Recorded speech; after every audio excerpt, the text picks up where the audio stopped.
Welcome to the Nursing Post podcast, all nursing all the time with Ashley Moore and Rosa Horsley.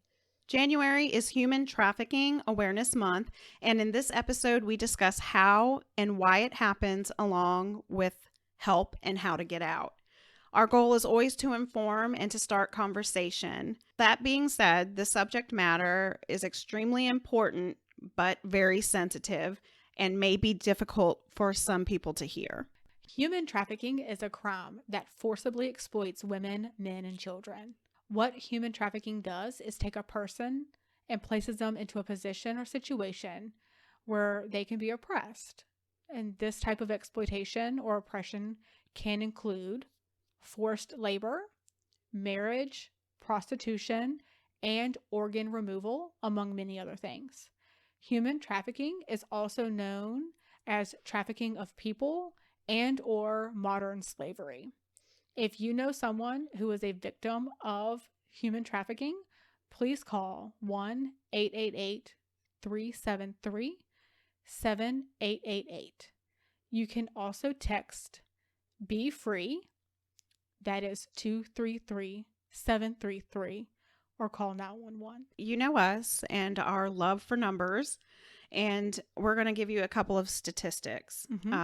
Human trafficking and modern day slavery is one sense of trafficking, right? There's a lot of other things that get trafficked. I think this is just the worst form of it. National human trafficking statistics show that 24.9 million people are victims of forced labor. And this was noted in 2017. 16 million people are trafficked or forced into labor by private individuals, groups, or companies in all sectors except the commercial sex industry. And that industry we know as porn, because those people volunteer for that job and they're being paid accordingly for the performance. 4.8 million people are trafficked for forced sexual exploitation. 4.1 million people are trafficked for forced labor, in-state imposed forced labor. It is estimated that 20.9 million people are trafficked worldwide. Women and girls are disproportionately affected by human trafficking, accounting for 71% of the victims. So labor trafficking statistics are kind of another subgroup that we want to break down. Forced labor in the private economy generates about $150 billion in illegal profits in a year. So one thing that we want you to understand, and Rosa has said this time and time again, and this is going to sound terrible, but you wonder why there's human trafficking. It all comes down to one thing. Money. The largest share of labor trafficked adults are domestic workers at 24%, followed by construction at 18%, manufacturing at 15%, agriculture and fishing at 11%. Migrant workers and indigenous people are particularly vulnerable and forced labor workers. Sex trafficking statistics. 3.8 million adults are trafficked for forced sexual exploitation. 1 million children are trafficked for commercial sexual exploitation. And just by saying that, the goosebumps on my arms, literally, I have chills. It's sickening. It's disgusting. It's disgusting that human beings would ever treat other human beings in this way. So what do we do? Like, how can this continually occur and happen? Right, and it's happening all over the world. Yes. So don't think where you're at is exempt from this. No, this is happening in the United States. People are being trafficked from the United States out, and people are being imported from the United States in, and from state to state in America. So it's everywhere. It's not one place. It's not one race. It's not one gender. It's not one religion. It does not discriminate in any at way. all. Period. This continues to happen because human trafficking uses physical and sexual abuse to hold their captive person captive. Correct. They threaten harm or deportation. They make false promises, exploiting maybe a younger girl, like a teenage girl, that they're going to get a modeling career, something like that. Economic and psychological manipulation and cruelty. Basically, that's a pimp. When you read that, like in my mind, I'm thinking, he's holding the money. Mm-hmm. He's mentally abusing you and cruel to you to keep you in that position. To keep making money. To keep making him money. Yes. It can be found in communities nationwide and in all areas, including agriculture, hospitality, restaurant, domestic work, and other industries. And you can also see this in prostitution. That's making it. It happens in prostitution. It happens,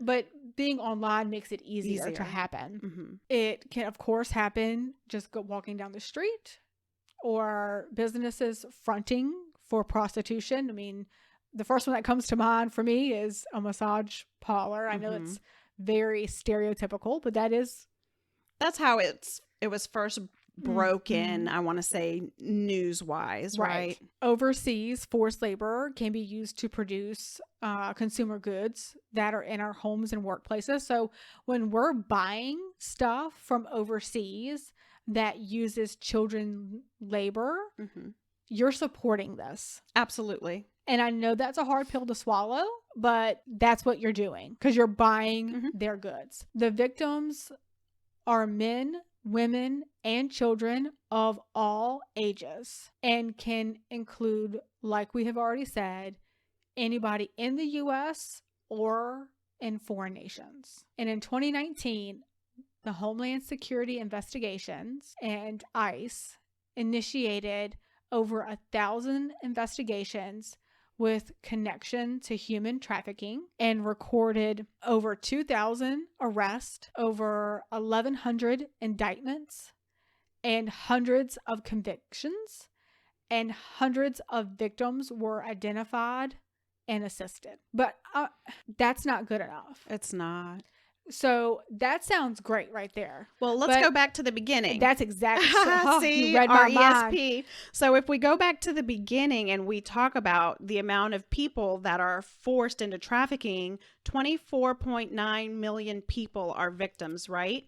And then 3.8 of those people are for sexual exploitation, and 1 million of them are children.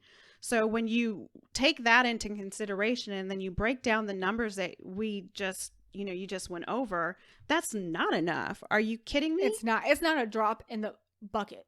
That's not even worth me doing a percentage on. No, and they didn't, as you could see. Well, that's very true. I didn't even think of it that way.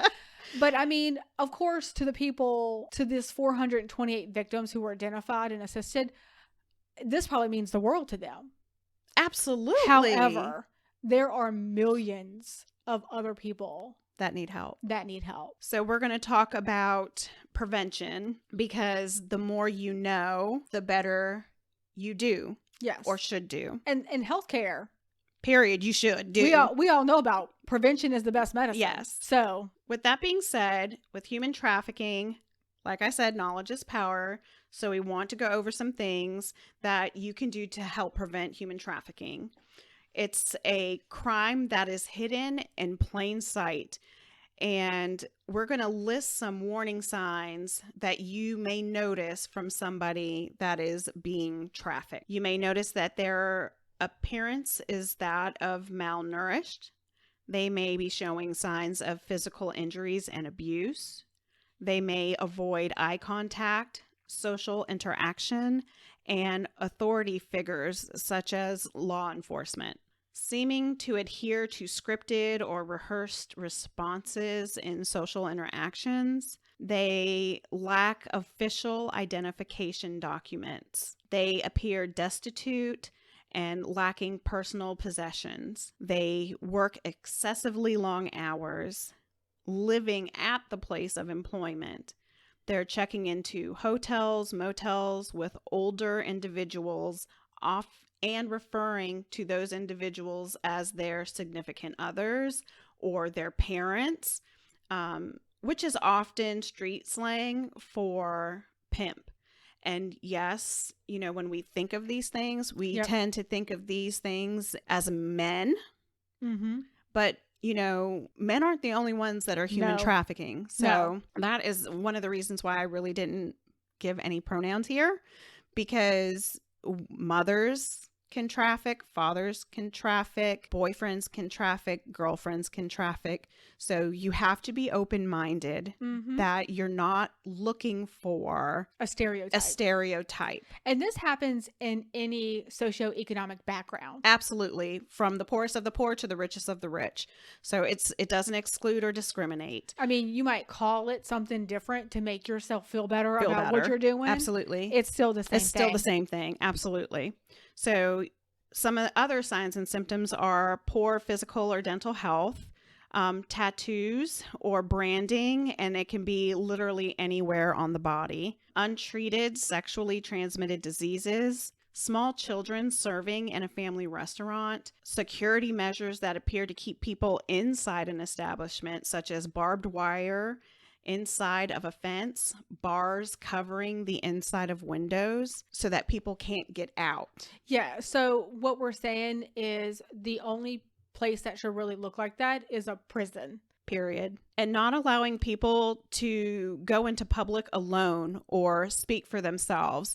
And unfortunately, in my career as a nurse, and I know you've experienced this as well, Ashley, in your career as a nurse, we have seen patients that will come in with a significant other who the female is being abused in some form or fashion, and their significant other will speak for them, will not leave their side so that they can control the situation, so that the victim does not have the opportunity to say what's happening inside the home. Yep. So it's extremely important to notice these signs and these symptoms, because your patient, your neighbor, may be in a situation that they need help getting out of. And I want to tell you, I don't do very well with people who hover like that.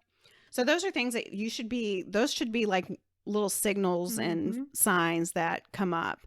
And I want to thank the Polaris Project for these warning signs that they had provided on their website. So there is a way to get help if you are in a situation or feel like you're going to get in a situation. Attempting to leave a situation where you have been trafficked can increase your risk of violence. So you have to really trust and make good judgment, because if you try to leave and you don't get out, then there's going to be negative consequences. Absolutely. Up to and including death. Right. And I'm the type of person, I think that there are things much worse than death. Absolutely. No, I agree with you. And a lot of people might not understand that, but think about it. Quality of living for some is worse than death. Yes. And that's, I think, the point that you're trying to bring there. Yes. And we're going to go over some things that we thought would be good to know and helpful for anybody who may get into a situation. But there is a lot more information on this website. It's called humantraffickinghotline.org. And there's actually like a planning safety kind of area that you can go to off that website. Which we'll link. We'll link it, yes. That you can actually read and go over some of this information. If you're in immediate danger, the quickest way to get help is to call 911. That's kind of one of the things that I've always told my kids. If you're ever in a situation where somebody is grabbing you, then you just act a fool. Oh yeah, scream, yell, like I don't kick, even care what you scream, whatever, or yell bite. for, I don't care. Yeah, but act a fool, because if they can't get you quiet within a couple of seconds, there's going to be people around them, and it's going to bring attention, and they don't want that. Yep. So I tell my kids, you just act a fool. That's right. If you're unsure of your current location, try to determine any indication of where you are. Street signs, places that are going to be there, like buildings. You may be in a spot where you've walked by like a newspaper where it tells you the local news, where your location is. So if you've been taken somewhere and you don't know where you are, there are things that you can do to try to find out. Can you see mountains? I mean, every single detail, no matter how minute it is to you, Right. may be the key in solving where you are for the people that are looking for you. And so if you see nothing, that's just as important as if you see something. Mm-hmm. Because if you're in the middle of the desert and there's nothing around you and you're like, I can't see anything for miles, well, then they can take all these places where you can see something out of the equation. Absolutely. Or you can hear train tracks or a subway or what have you. Mm-hmm. Every little piece of information is important. Right. And then if there's other people that you can talk to and try to get information out of, you can do that. You just want to be, again, safe, use good judgment, always be listening. Because people talk. People like to talk. Absolutely. You want to plan an escape route or an exit strategy and rehearse it. And I don't mean by trying it over and over again. It's like in your head. Like, okay, I'm going to go here and then I do this. Like, you need to know exactly what your moves are and what's going to happen if you can't make that move. Absolutely. So at this point you're studying, right? It's those every minor details that you're taking. So-and-so goes to the bathroom every day at this specific time. They're in the bathroom for 10 minutes every day at this specific time. Right. Is it enough time for me to do what I need to do safely? And I wouldn't tell anybody because you don't know, even if somebody else is captive with you, if they're in a situation where they're trying to bargain, like, oh, I know she's leaving. And you don't know where other people are at. Yeah. And I know that's terrible, but when you get out, you can tell a police officer where everybody else is. Perfect. And if you have any documents or anything on you, make sure that you pretty much keep them on your person or keep them really close with you. Like if you have a bag, I know a lot of people that are in these situations, they don't have anything. So it's not really a problem. And don't not leave because you're scared to leave a pair of shoes. Like, honey, I'd be running barefoot. Yeah, that's kind of one of those things. I don't know. In my mind, it would be the last thing on my mind. But maybe if that's all you ever had for months where you were held captive, you've probably created some kind of bond to that. Keep any numbers on you that you can. And really, you need to try to memorize any important numbers. But remember, there's always 911. We all know that. We all know that from young age. Absolutely. So you don't have, if you can't remember the national trafficking hotline, that's okay. Call 911. They have it. Absolutely. And let me tell you, you can't remember because, smartphones have made us stupid. And I know people don't think that, but they have. When was the last time you had to remember a phone number? Right. You don't, because you just hit a name on your phone and it pops up. So even if you can't remember the number of a loved one, you call 911, you tell them who your loved one is, and I bet you they'll find them. Oh, absolutely. That's the one good thing about social media. You can contact trusted friends or family members, relatives that you feel comfortable with. If there is a violent or an explosive situation, you want to try to avoid going into rooms where you would put yourself in a worse situation. Like, don't run to the kitchen where there's knives. Absolutely. Yeah. Because, you're there because somebody's grabbed you or coerced you. And so really, they're probably bigger and stronger. Like, I'm a pretty good sized woman, but if my husband wanted to pick me up and take me somewhere, I'm going. Would happen, yeah. I mean, it's going to happen. So the last thing I'm going to do is try to run into the kitchen where he has access to a knife. It doesn't even have to be a knife. There's so many other things in the kitchen that can take you out. Right. And I mean, you might be thinking that you're looking for some kind of weapon, but really think about that. Like the thought of me being like somebody on a movie, jumping on somebody's head and stabbing them with a knife is probably not going to work. No, that's a movie. That's a movie. So I would try to encourage that you don't go to places like that. Well, the bathroom has no exit. It's usually just one door, right? Yes. Window is kind of non-existent or not as large. Yes. Everything in there is hard. Right. Right? Nothing in that bathroom is soft, not even the floor. No. And see, and that's another thing. And I heard this somewhere else, and I thought this was a really good point to make. and they were talking about women who go out and they feel like they're in a bad situation or they're with somebody that they're not comfortable with. And the first place women tend to go is to the women's bathroom. It's true. And they're like, why in the world do you go to the women's bathroom? And I thought, well, you know something? I would have probably thought that too. I probably would have done that. To be completely just, I mean, yeah, you feel like, oh, they're not going to come in here. Yeah, they will. They don't care that it's the if women's they bathroom. want you, they're going to go anywhere to get you. But that's the number one place that has the least amount ability to get out. They said that most women's bathrooms do not have a window.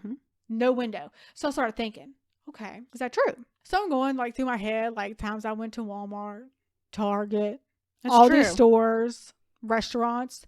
Oh, hell. It's true. None of them have windows. Their only windows in bathrooms are like this big. In the movies. Yeah, and they're not even big. They're like this big. You know, and most of us are, you know, pleasantly plump. We're fluffy. And won't fit through. I mean, I'm not going to fit through a 1x1 window. I'm not either. You know, basements is kind of like the same thing as the bathroom. Yes. And you can only imagine what's in the basement. No, Mom. Yeah. Yes. So you want to kind of shoot for safer rooms. So you want to go to the front of the house or like into the front yard because you're going to be more apt to be picked up by somebody, whether it be a person going down the road or a neighbor. Because again, we've already said a lot of this happens in plain sight. And at this point, you know, you're wanting to get into a safer room. You're wanting to get away if you have the capability. Better lighting. You want people to see you. Yeah, absolutely. Develop a special signal, lights flickering on and off, a code word, a code text message, a hand signal, to use with a trusted neighbor, relative, friend, or service provider to notify them that you're in danger. Right. So when I grew up, we had stranger danger. Right. Right. So a lot of things have changed since I've grown up. Yes. Now, when my children were going through elementary school, it was the code word. Yes. Okay. Because kidnappers do not look like kidnappers. No. They look like your everyday Joe Schmo, your grocerer, your pharmacist. Your mom sent me your here mom to get you. Yeah. Well, I'm a friend of your mom's. Your mom said, you know, that she couldn't make it to get you after school today. So she asked me to come and pick you up and take you home. When my kids were going through elementary school, it was a secret password. So only the people in the family that had the password were the only ones that you could leave with. Right. So it's very important. Whatever it is, if it's a peace sign or, you know, it's potatoes, a wink, pineapple. Yeah, whatever you want it to be. And it's important to proactively communicate which action steps you would like taken. So if you call 911, you know, check in, pick the children up. Yes. You know, tell them, you know, I'm at this place. This is what I need. You know, you have to be very, you know, precise. You have to communicate what's going on as fast as you can. Yep. As accurately as you can. You know, my husband is big on being proactive, knowing what's going on. I mean, I could even think, like, I don't have a special code word with you, but I could send you a text that would probably have you driving to my house that something is wrong. Yeah, because I know you that well to know that that's not what you would normally say or do, right. or your thought process. Wrong. Yeah, something's not right. Like, something's wrong. Yeah. And I mean, I have a friend that I've known her for years. If she was to call me and say, like, I need you now, I wouldn't even question it. Just go. I would just go. Yeah. Because I know that there's something going on that she needs me for, and it's now. And by now, I'm not even taking a shower. Yeah. I mean, if you call me and you tell me I need you now, then you don't need me to be cute. Oh, no. You need my presence, whether it's to get you, to get help, or whatever. Yeah. Like, I'm headed this way. That way. To be there for you, whatever it is that you need, without a question. I'll figure out the rest when I get there. Absolutely.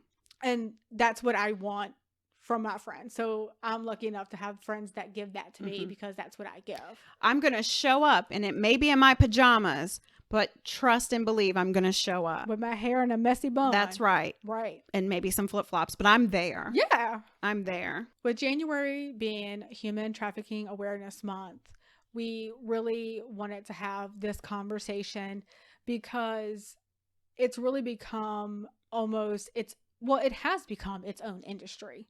$1 billion Industry. empire Yeah.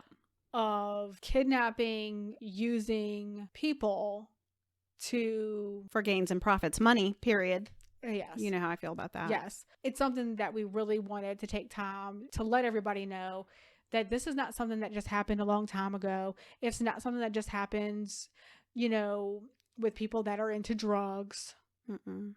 This has actually been going on when you think about it since For America. centuries. Since America was founded. And before. Before. Yeah. And before.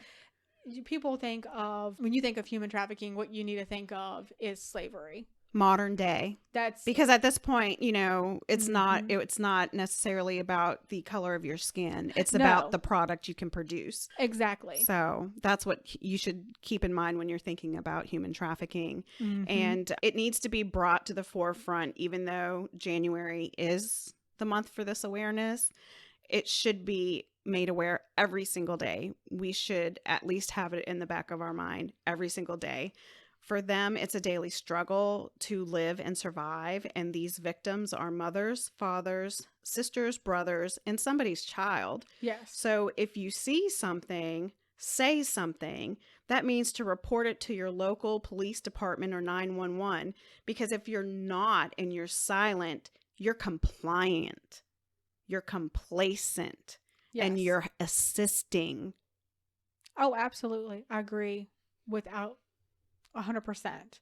So again, we want to tell you that the number that you can call to get help is 1-888-373-7888.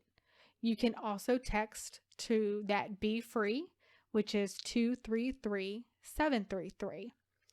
These are calls that you can make that are confidential. So you can call no matter what's going on. 24/7. 24/7. And those resources are out there. And if you cannot remember those numbers, 911. Exactly. We will link our references to our website at www.thenursingpostpodcast.com. Be sure to subscribe to our podcast on your favorite platform. Feel free to leave comments and thoughts there. And thank you for listening to The Nursing Post.